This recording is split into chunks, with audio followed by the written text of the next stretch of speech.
Here we are. We are in Regent Square, and this is where we are going to start our Castle Magic journey.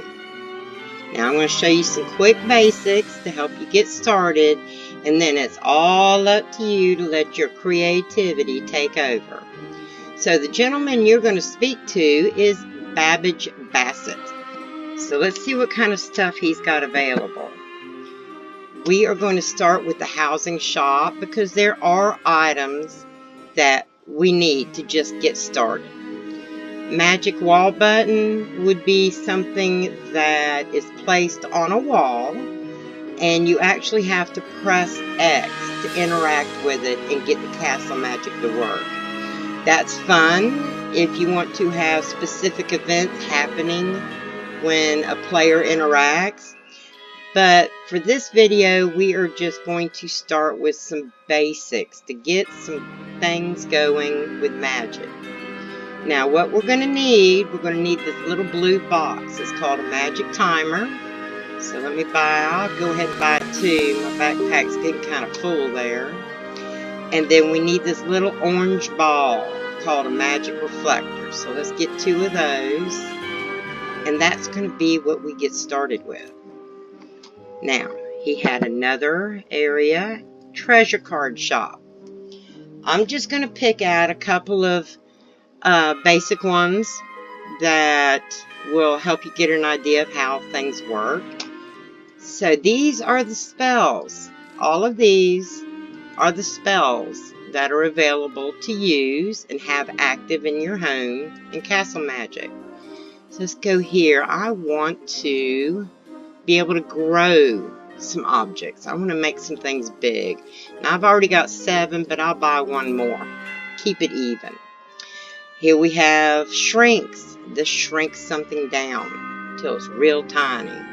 So I like even numbers, so we're going to get 4 on that. You can have an object that spins, and you can do it different degrees. I personally like the constant spin, not so jerky as a 15 degree, because that's like 15, 15, 15. I much prefer the 90, because you get more of a turn out of that. Excuse me, than you do the others. And you've got it to go counterclockwise or clockwise. Now I've got plenty of those, so we're not going to worry. These, you can use them to have an object move from one place to another place and move back. I'm not going to really mess with them that much on this video.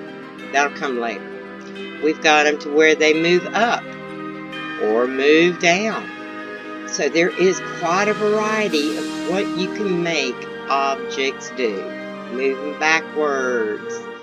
You can even make the target item invisible. Now this comes in real handy if you have a music player that you don't necessarily want to be seen, but you want to have the music. So you would use the target item invisible to make that player just fade into the background.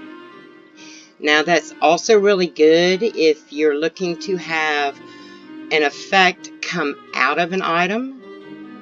You would place an item right next to where you want the spell to come out of, and then make that little item invisible, and it will appear that the spell just comes straight out of whatever it is, a tree, a door, whatever it is you want to do. Now we've got a lot of really cool spells here. You can have fire cat attacks, fire elves, wyverns, Leviathan. That's a really cool one. Okay, that's a really neat one. I've actually got that in my Darkmoor Manor, and I placed a little gem out in the water. I used the spell to make that gem invisible, but I placed the Leviathan on that gem. So even though you can't see the gem, you can see the Leviathan as it attacks. So that's a great effect. We've got sandstorms. And then these are really cool. You can have rainbows, musical notes, magical effects, sounds of the howling wolf, sparks, gears, creaking. Now for a Halloween house, creaking sounds rock. Okay, they are so cool. Magical sound of thunder. I've seen some houses where they've got the sound of thunder and they got the rainstorm going. So it's like a total rainstormy Florida style weather atmosphere. Got gobblers, magical, puzzle complete. This is one of my favorites, the nightingale chirp. They just sound pretty. Ship's bell, cat's meow. Now the dogs bark and cats meow. I actually have those on cats and dogs in one of my houses. That's a Wizard 101 dormitory / school. My goodness, excuse me. They have cats and dogs at the school, so I do have the sounds coming out of the animals. And then a pirate fanfare, that's a fun one to have too. Now there are other spells here, and the one that we are going to need is an activate reflector. This is going to be used to set off all of our castle magic. So we want to make sure we have some of them. I've got 3, but I like even numbers, so let's go on to 4. The rest of the stuff, this will be another video. Okay, we just want to get you started. Now this one's cool. If you don't want mounts in a certain area, you can use this spell. And anytime anyone goes to that area, they will be automatically removed from their mount. So that's another nice little one to have. All this stuff, don't even worry about it. We just want to get you going and playing and seeing what you can come up with on this castle magic stuff. Now to give you, before we get started on how to do it, I'm going to show you just a couple of examples. So let me see here. We'll go to Darkmoor Manor. I've got a couple of spells going on there that are, I think they're kind of cool, but who knows. Now before we get here, excuse my mess. This house is not ready for visitors, but we're going to deal with it anyway. Now we got some examples of castle magic as we walk in. You can see that the mushrooms got bigger. You can see that the wraith disappeared. Where'd it go? That's the one that I was showing you, where you can make something disappear and reappear. So the wraith, he's going to just pop up wherever. So that's a good example of castle magic right there. Now over here, we've got one I'm working on where I put an earthquake spell. I put an earthquake spell over here with that statue. And that statue I actually used the get bigger, make larger spell on. And then I have the earthquake coming out of all of these rocks. I could probably doctor that up with another earthquake or two. We'll see when I get back to doing this one. Now over here, I floated this mount out over the water. And I used that lightning thunder spell on the actual mount. So as he goes around this murky lake, he leaves lightning bolts everywhere he goes. That's another good little example of something you can do with castle magic. It's not all about just making it big or making it small. It's about doing all kinds of things. Now you see right here, look, I got the spell coming out right there. And it looks like it's coming out of that tree there, doesn't it? Well, let it get finished and I'll show you what. Are you done? Are you done?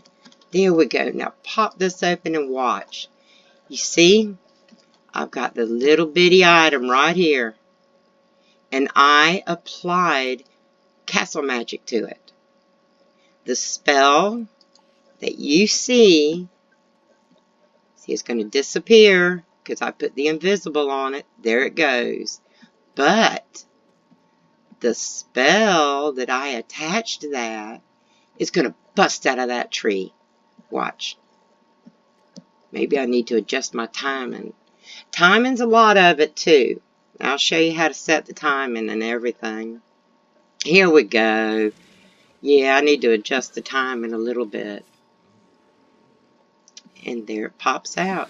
And you can't even see the item that is actually being used to create that spell.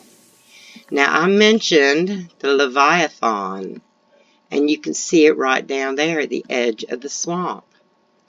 I actually have a little item down here. There is a little plant.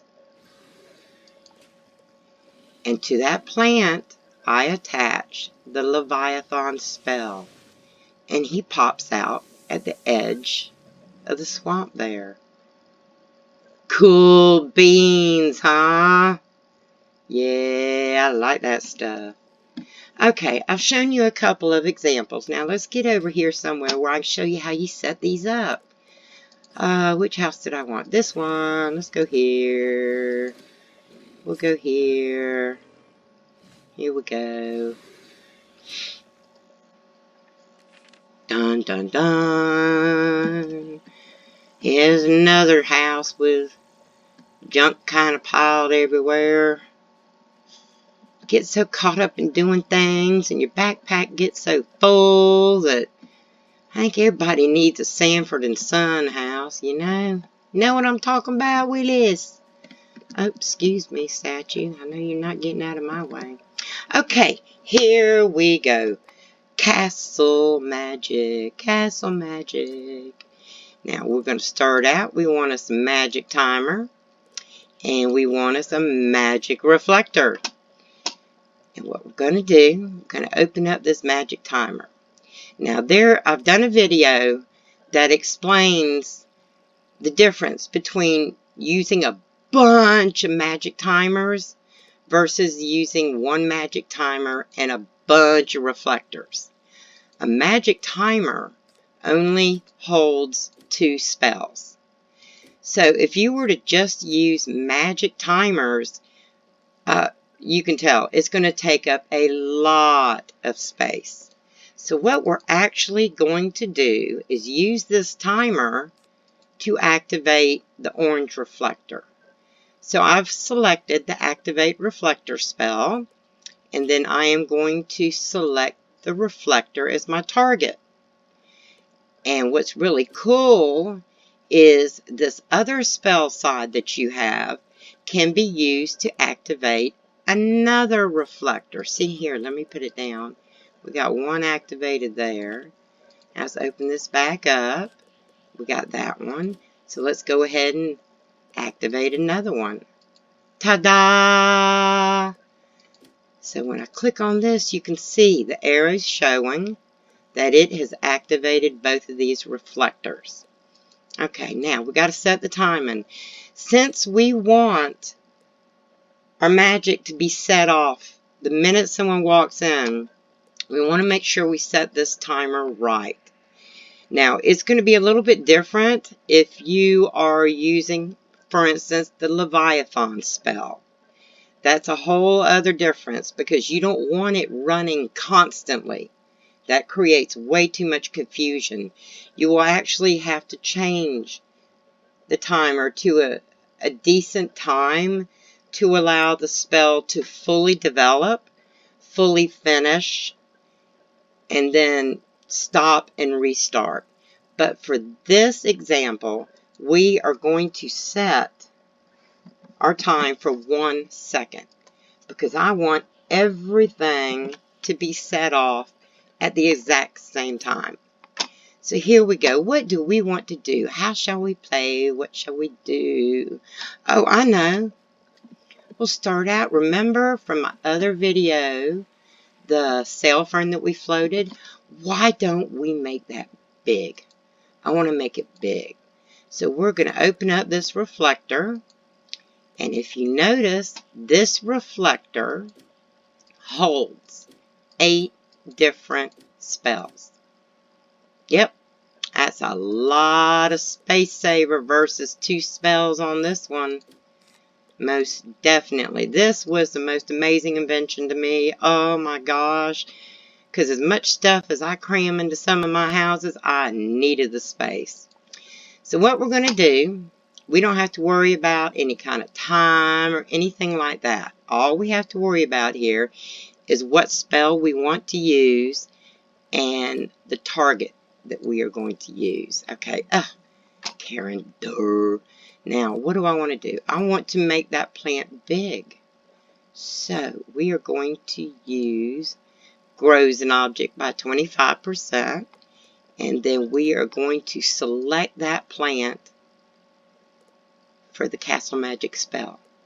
Now, let's close that out and close this. Now, watch. Ta-da! Looky there! That thing's going to fill up the pond. Isn't that great? That is just so cool. Okay, what else can we play with here? I know I got lots of different spells. Let me think. Oh, I know another example we can do. I need to move some of this stuff out of my way here, though. Get out of my way. Get out of my way. Let's move this out of the way. Move this out of the way. Oh, come here. And move this out of the way. Sorry, y'all, but I'll get it together here. Now, you can see where I've already kind of got this floated around in. I would like to see what this looks like. Big. You want to see it big? I want to see it big. That'll look really cool. So, let's see. It grows an object. And we're going to select that. What else can we do here? Let's add some magical effects. Oh, we want it to turn. I want it to turn. And we'll pick that same thing again. And let's keep it turning. So I'm going to do 2 of those to make sure it's a constant spin. What else can we put on here? I'm going to waste all the magic on just this one. Bum, bum, bum, bum, bum. What do I want to use? What do I want to use? Something. Come on, Karen, find something. Sarai, found something. Sarai, find something. Dun, dun, dun, dun. Well, shoot, I can't find nothing I want. Insane bolt, fly swatter. How about magical effects? We'll do magical effects, and we'll pick that too. Now, we have effectively, where are we at? Getting ahead of myself here. Okay, so we have used the make larger on the potted plant. I want it to spin, so I've got it turning counterclockwise. Double turning, so it's a constant spin. And then magical effects appear. And they've all been put on the potted plant. So let's see what that's going to look like. Well, I could have centered that a little bit better, but it kind of gives you an idea. I'm going to move this out of my way because I just want to see it go. And look at that. It's magical and it's spinning. Too cool, y'all. Looky, looky. And there's so many ways to play with it. Let's see what else we can do here. What else have we got?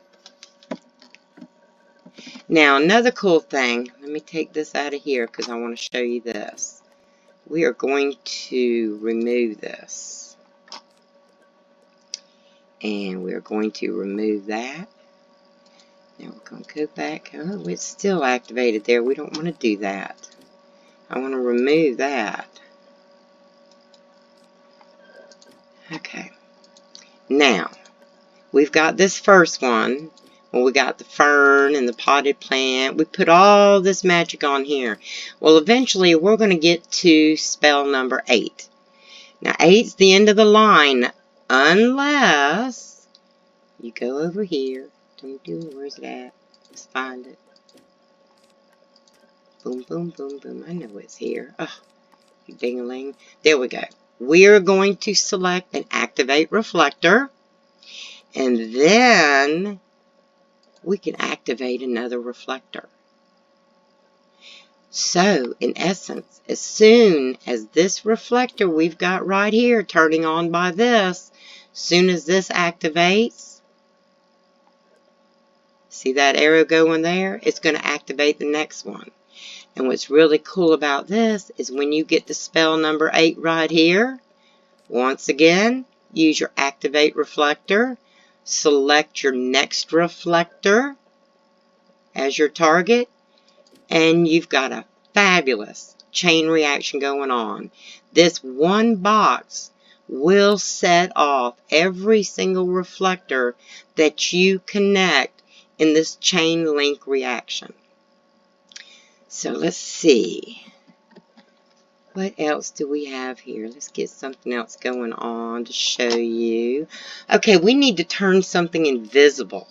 That's what we need to do. Now we activated, we don't have, here we go, 6. We want to turn something invisible. Where's my invisibility? There it is. Okay. We want to make something invisible. So let's make this gold pile invisible. And then we are going to have a spell come out of that, even though it's invisible. What would be good? Let's find a rainbow. We'll do a rainbow. And we'll set the target here. Now we've got make target item invisible. And we've got make a rainbow up here. So let's close and see what happens. Now watch. Even though it's disappearing. Oh, come on now. I've got it set now, don't I? Did I turn something off? Oh my goodness. I turned something off, didn't I? I need to check that. We got that going. We got that going. Let me stick something in here. Okay. Now, are you going to work? There we go. Okay, let's do this open again. Here we go. It is going to disappear. There it goes. And there goes your rainbow. So you've effectively got this rainbow going to nothing because you made the item invisible. Now this is exactly what I was talking about, that if you use these type of spells through the orange ball reflectors, you're not going to be able to control the timing. And it creates a very, to me, distracting, constant. It's just, that's too much. So, this is where you will be using the blue ones. The blue ones are good for that type of spell. So what we're going to do, I'm going to change this around a little bit. Actually, I've got another box, so let's just use the other box. We are going to take this box, and I'm going to pick up this reflector because I do not want any of those effects going on. Now, to set this up, we're going to open up our box. And first of all, we want the invisible one. Where's the invisible one? We want to make invisible. And we are going to set that as our target item. Then over here, we want to use a spell. Let's use... We can do judgment. Let's do a judgment. And we want the judgment to go over here. Now, every time the timer ends, it is going to cast judgment. And when it turns on, it's going to turn invisible. So we've got to get this timing set pretty straight. So off timer ends, we want it to cast. We want the on timer, we'll leave about 10. And then the off timer, let's change it to 15 and see what happens. Now we've got it activated. Let's see how things go here. There's that pile of gold. Now, because I had it on 10, it's going to take it a minute to disappear. And then 5 seconds after it disappears, the spell should start appearing. If I got my timing right. It's always about the timing. There we go. Now, the timing can always be adjusted down. So let's go back here, and we're going to adjust this timing down. And I'm going to make the invisibility 1. We are going to delete that and make it 1. And we're going to shorten this duration to 10. And see, it goes invisible right away. And then a few seconds later, the judgment spell will appear. Ta-da! Well, that's about all the basics to get you started. This was just a quick get you started. And it's up to you now. Yep, it's all up to you. How can you utilize this to make your castle fantastic? Tell me. I want to know. I can't wait to see what y'all come up with. I hope this tutorial helps you get some ideas going and helps you get started on creating a fabulous masterpiece with Castle Magic. Y'all have a great afternoon now. Bye.